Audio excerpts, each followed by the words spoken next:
What's up, everybody? Welcome to Podcast Now. I'm Alex, and in this video, I want to talk about the Assassin's Creed Shadows delay. Again, I guess we're kind of doing a deja vu thing here because it got delayed one more time, maybe, now releasing on March 20th, 2025. Now, I gotta say, okay, just off the jump here, I actually do think that's a better spot for it. And now we're going to read one of the most corporate talk to update things I've ever read in my life, but to cut through the BS just for a second, I 1000% believe this is just to get out of February's way. Okay, which we'll actually talk about later on because it's weird that Assassin's Creed has to kind of be afraid of the other games, but we'll get there. So they say, "Dear players, we want to extend our heartfelt thanks to our incredible fans and dedicated teams for your unwavering support since our announcement in September to further refine and polish Assassin's Creed Shadows. Since November, we've been thrilled to share our progress through gameplay overviews, and the overwhelming excitement has truly inspired us. Each week has brought valuable feedback from our community. While we've already made remarkable strides, we believe a few additional weeks are needed to implement that feedback and ensure an even more ambitious and engaging day one experience.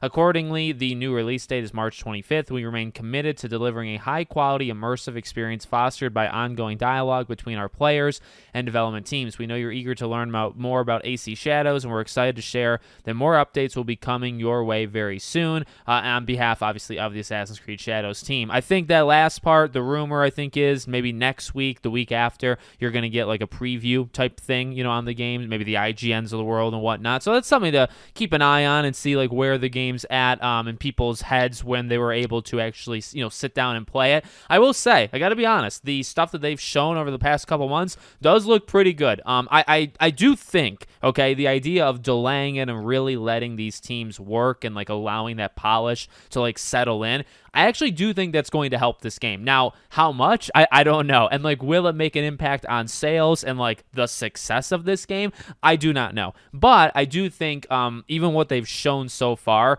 it does look like that polish has helped them. We'll see at the end of the day. It could be a buggy mess still, or you can never really put them by. In fact, I mean, we just had Star Wars Outlaws, which they're doing a really good job patching it, later on, but it's taking them months to get the game up to a standard that it should have been back in August. So there still is a problem here, and hopefully they don't face the same thing with Assassin's Creed. I guess I believe them a little bit. Mainly, though, you look at February, and at least in my opinion, I see Kingdom Come Deliverance 2, okay, Avowed, Like a Dragon, Pirate Yakuza in Hawaii, which, by the way, is the real Skull and Bones. If you saw the newest stuff on the game, that game looks amazing. And then also Monster Hunter Wilds, right? So now, what's the theme there? The theme is really, really big, generally RPGs, okay? I mean, there's a little wiggle room here and there if you want to classify all four of them as that, but their games, right, that are each a little bit different. They're enormous, and they're going to take a lot of time. In fact, Like a Dragon is the shortest one of those four. You imagine Kingdom Come is 100+ hours. You imagine Monster Hunter is going to take the rest of your life to play, right? So,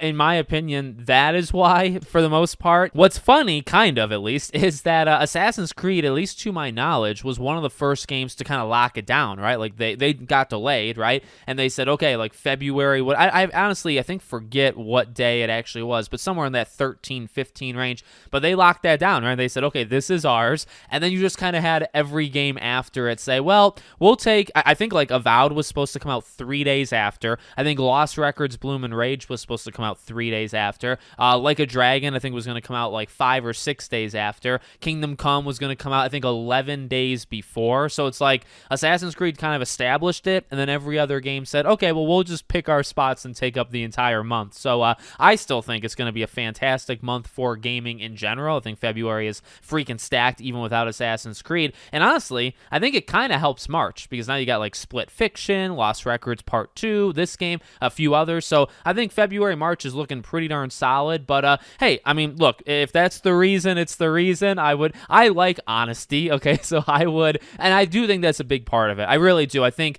you are sandwiched in between Kingdom Come, which is going to sell a couple million, Avowed, which is going to, I think, do really good on Game Pass. Monster Hunter is probably going to sell 2, 3, 4, 5 million in the first week or two. Like, you are in the middle of some of the bigger games that we know of so far this year, right? So it's like, there's no harm in moving, but at the same time, now I will say, it's Assassin's Creed, right? And if that is the reason, it's like, well, it's Assassin's Creed, and they shouldn't really be all that afraid. They're supposed to be like one of the bigger franchises out there, and I think they are, honestly, still. But I will say, if I'm going to just believe them 100% and it's still just polish, I'll back that, right? Again, like, you take as much time as you need. It's something we've said before where it's like so much rests on this game. And like the other Ubisoft news, by the way, today is just that uncertainty, right? Where it's like they're looking at avenues, and there's the rumor that the Tencent Ubisoft thing was an actual thing. And I think Ubisoft pulled out of that. So there's like sales potentially happening here and just a lot going on behind the scenes at Ubisoft.